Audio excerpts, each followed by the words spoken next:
join the dots. Hey kids, can you guess which animal is hidden in the picture? Let's see. Use skip counting of 3 and join the dots to complete the given picture. Give your lines proper curves.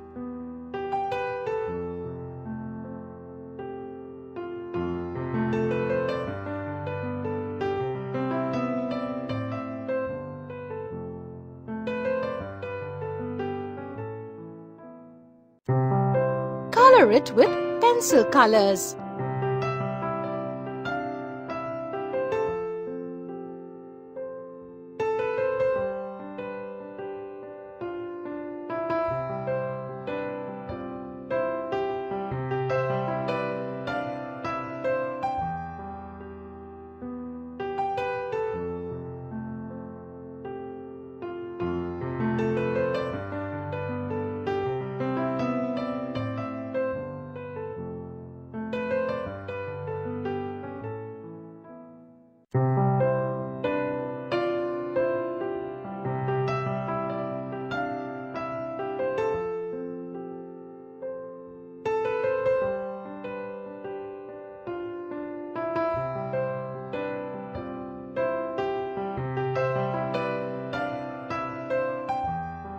Hey, it's a buffalo!